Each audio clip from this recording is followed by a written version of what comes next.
Buen día, mi nombre es Mariana Gómez Martínez. El día de hoy mis compañeras Jessica Pardo, Xiomara Mendieta, Valentina Rodríguez García, Karen Rodríguez, Laura Laguna y mi persona vamos a hablar acerca de la respuesta relacional derivada como elemento principal del lenguaje humano y su incidencia en la conducta verbal.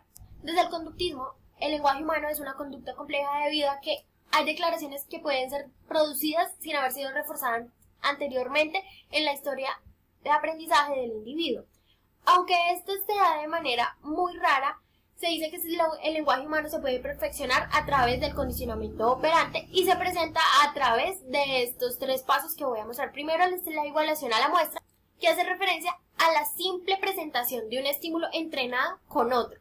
Posterior a ello tenemos la relación derivada del estímulo, que nos habla de la relación, o por así decirlo, la asociación que existe entre el estímulo entrenado y el no entrenado al momento de haberse presentado simultáneamente en la igualación a la muestra. Posterior a ello tenemos la relación de vínculo combinatorio, que es la relación que se establece entre el estímulo que se usó para entrenar al otro estímulo y el estímulo extra con el que se relacionó el estímulo que ya había sido entrenado previamente. Bueno, el estudio de la conducta verbal lo inició Sidman, debido a que a través de todos sus estudios realizó análisis funcionales incluso con la conducta verbal y encontró que la conducta verbal se encuentra sometida a las mismas leyes de la conducta normal a las que nosotros estamos acostumbrados a analizar a través de este enfoque.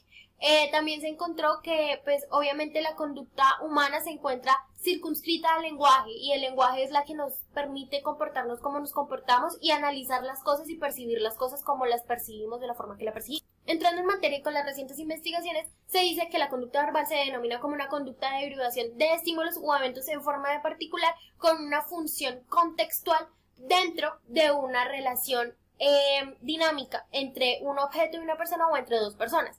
Sigue unas características claves como que las relaciones que se establecen se dan a través de los principios de aprendizaje tradicional, que el buen uso de este comportamiento se da a través de las derivaciones de las relaciones que se hacen y, como mencionamos anteriormente, puede ser moldeada o su función puede ser cambiada a través de los tipos de condicionamiento, que en este caso es el operante, y también que tiene una influencia sobre el comportamiento general de cualquier otra conducta establecida por un ser vivo, no solo por el ser humano. De acuerdo con lo anterior, la conducta operante puede ser influida y el entendimiento de este proceso podría posibilitar la capacidad de influenciar la conducta humana en todas las situaciones donde el lenguaje es un factor clave. Por otra parte, para abordar las funciones de los estímulos y su alteración a través del aprendizaje respondiente y operante, podemos partir de que un cierto estímulo tiene una función sobre la conducta de un organismo cuando la conducta ocurre en relación o bajo la influencia de dicho estímulo, y asimismo el tipo de función que este evento tenga sobre la conducta del organismo. Solo puede ser entendido a través de un análisis de la situación específica. De esta manera podemos enfatizar que la función de un estímulo no es una cualidad inherente dada a este estímulo. Su función puede ser determinada solo a través de un análisis de la situación entendida de un modo más amplio y las respuestas individuales, ya que estos mismos estímulos pueden tener diferentes funciones, lo cual puede afectar la conducta de diferentes maneras. El efecto depende primero del organismo del que se trate, así como también de su historia de aprendizaje y, en segundo lugar, del contexto en el que ocurran los estímulos. Así entonces, para cerrar este tema y avanzar, se entiende que las palabras rara vez implican una función inherente. Por el contrario, se adquiere a través de la historia de aprendizaje. Es así como algunas funciones de los estímulos son más directamente independientes de la naturaleza de los objetos implicados. Esto explica lo que llamamos fenómenos perceptuales. Pero incluso esos fenómenos no siempre tienen la misma función de estímulos. Como se hace constante énfasis, los factores contextuales pueden afectar su función. Por eso resulta necesario evaluar el contexto de una problemática para así entender qué función puede adquirir un estímulo o una palabra. Bien, ahora vamos a hablar de lo que son las respuestas derivadas y alteración de función de estímulos. Cuando hablamos de esto podríamos referirnos a lo que es la relación entre estímulos. ¿Qué quiere decir? Ahora nos referimos a lo que es la vinculación mutua y vinculación combinatoria. La vinculación mutua y vinculación combinatoria quiere decir que diferentes palabras tienen un mismo significado. Por ejemplo, en español decimos lápiz, en inglés es pencil y nos referimos a un mismo objeto.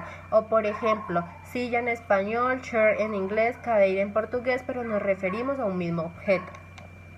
Se realizó un experimento, se le presentaba en una pantalla a los individuos las letras B, C, D, F, G y H, y ninguna de las letras tenía, digamos que ninguna vinculación. Después le aplicaron a la letra B. Después de que se presentara la letra B, había un choque eléctrico. Esto que provocó que la letra B adquiriera una función respondiente. Cada vez que la letra B salía, pues la persona estaba alerta a recibir el choque. Después de esto, lo que hicieron fue no poner el choque en la letra B, sino en las demás letras, lo que provocó que al salir la letra B perdiera la función respondiente. Ya la persona no estaba alerta a recibir un choque. Otro de los temas es cómo la conducta verbal interactúa con la conducta humana como un todo. Yo creo que en este caso la conducta verbal lleva a la conducta humana y la conducta humana a la conducta verbal, y así se vuelve en un círculo. En este caso vamos a hablar de lo que es la transformación de función de estímulo, y es decir que algo que tiene un significado adquiere otro significado nuevo. Otro de los temas es la habilidad de relacionar eventos y estímulos de forma arbitraria. En este caso encontramos lo que son el contexto, que adquiere, digamos que muchísimas funciones. También podríamos hablar de lo que es la historia del aprendizaje. En el caso de la historia del aprendizaje diríamos que yo los pondría a elegir entre la palabra amor y fiesta. Ustedes elegirían la palabra con la que tienen una experiencia o más agradable, o la palabra que tienen la experiencia más marcada es la palabra con la que ustedes elegirían. Bueno, a continuación hablaremos sobre la tercera cuestión que se menciona al inicio, y es sobre los factores que gobiernan la conducta verbal. Esos factores que permiten relacionar estímulos se dan a partir de claves contextuales.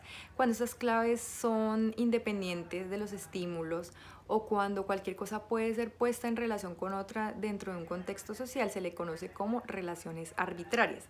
Y cuando las relaciones se basan en contigüidad, es decir, cuando un estímulo sucede después de otro, se le conoce como relaciones no arbitrarias. Dentro de un contexto cotidiano, ambos tipos de relaciones están constantemente combinadas para de esta forma afectar las funciones de los estímulos. Por lo tanto, es una tarea compleja determinar qué relaciones son directas o derivadas. Sin embargo, dentro de los contextos lingüísticos o verbales, la mayoría de las relaciones son derivadas. Existen diferentes tipos de relaciones, de comparación, de distinción, de espaciales, temporales, jerárquicas, de perspectiva o causales. La mayoría de esas relaciones no son arbitrarias, como lo mencionaba antes, significa que no se dan bajo una circunstancia establecida. Sin embargo, hay que aclarar que la conducta humana no está regida únicamente por relaciones no arbitrarias, ya que la mayoría de las personas, o en algunos casos las personas, pueden identificar estímulos por contigüidad. ¿Cómo aprendemos a relacionar eventos de forma arbitraria? Bueno, para respuestas se toma en cuenta un concepto que es el de coordinación, el cual equivale a una relación de similitud cuando algo es o algo equivale a. Esa es una relación cotidiana entre estímulos cuando nos referimos en nuestro lenguaje como a un símbolo cuando algo representa a otra. La coordinación, por lo tanto, es de las primeras relaciones que todo ser humano aprende y que son fundamentales para el lenguaje humano. En los experimentos con niños, aspectos relevantes es que cuando estos tienen dificultades en el lenguaje, se aconseja utilizar un entrenamiento con relaciones no arbitrarias usando objetos que tengan similitud entre sí, por ejemplo, objetos o imágenes. Esto permite que expresiones como esto es igual a esto o esto va con eso sea mucho más fácil de asociar, sobre todo cuando los niños logran enfocarse en un objeto tomando como referencia al otro, y eso es reforzado. De esta forma es como se aprenden las relaciones, y en situaciones similares y en contextos cotidianos estas experiencias conceptuales pues constantemente son reforzadas mediante la repetición. Mediante nuestro ambiente, nuestro contexto estamos expuestos a una gran variedad de estímulos, y estos nos permiten ejercitar la habilidad para relacionarlos y para diferenciarlos. Bueno, continuando con el tema, cabe aclarar que somos capaces de poner estímulos en relaciones distintas a las de coordinación, es decir, que funcionamos a través de análogos contextuales que fuera de ciertos contextos determinados carecen de sentido. Dönger en 2007 hizo un experimento el cual a través de descargas eléctricas mostraba esa transformación que había cuando los estímulos eran puestos en relaciones coordinadas. Entonces en este experimento se le presentó estos dos símbolos, el símbolo de porcentaje y la I, a los participantes, y se crearon 3 claves contextuales: D, que era elegir la letra más pequeña; F, que era elegir la letra más grande; y E, que era elegir la letra mediana. Entonces los participantes, a medida que iban viendo el porcentaje y la I de diferentes tamaños, se les iba presentando esa clave contextual arriba de la pantalla. Entonces esto infería la manera de elegir de los participantes y pues determinaba esa relación que se iba presentando. Y con esto se demostró que las funciones de estímulos pueden ser transformadas según la relación de comparación. Bueno, ahora pasaremos a hablar de lo que es el marco relacional, el cual hace referencia directa al lenguaje humano. Y como ya podemos saber, el lenguaje humano debe ser coherente y este está construido y reforzado a partir del contexto social, el cual es ese entrenador de la coherencia en todas las expresiones del lenguaje. Cabe resaltar que el enmarque relacional cumple un factor de reforzador generalizado que adquiere una función a través del aprendizaje verbal. Y este describe la conducta que solamente puede ser descrita en un sentido funcional, es decir, que pertenece a esa conducta operante generalizada. Las personas pueden relacionar las cosas de distintas maneras y esas relaciones son el resultado mismo de esa conducta controlada por señales contextuales.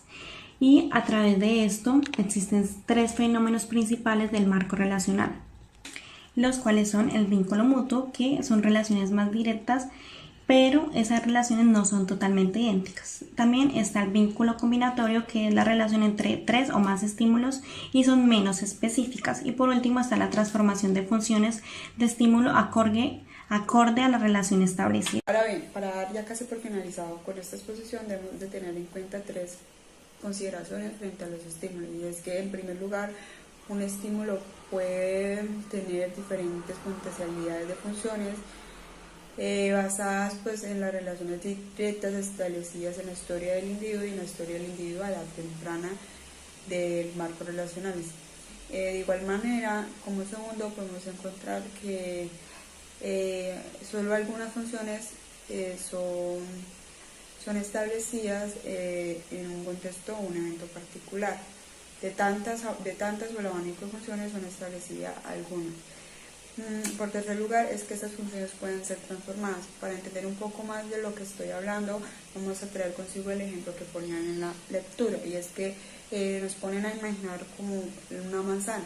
Entonces, a partir de esto podemos analizar que directamente al ponernos a imaginar una manzana nos trae a la mente una imagen de una manzana real, o sea, la relación real con una manzana, ya que hemos tenido contacto directo y experiencia frente a una manzana real. Entonces cada sujeto en particular imaginará pues ese estilo de manzana en cuanto a su morfología, color, tamaño, etc. Nos pone en un primer plano también a imaginar como a imaginar una manzana, y en segundo plano nos ponen a imaginar comer una manzana. Frente a esto, ambos ejemplos podemos analizar que el contexto establecido sobre la palabra manzana señala al mismo tiempo de relación entre la manzana y pues la experiencia real. Ahí, es decir, existe una relación de coordinación. Pero la funcionalidad que se le establece a cada ejemplo pues no son idénticas. En el segundo podemos considerar que su función es de alimento. Por otro lado, las claves contextuales que se han establecido en el tema de teoría de los marcos referenciales que gobiernan la relación que se establece entre estímulos en un momento dado es designada como C, abajo REL, y por otro lado la clave designada, la cual gobierna la función que es seleccionada según la relación establecida, es designada como C, abajo PUNC. Muchas gracias, esto ha sido todo y espero que les haya gustado.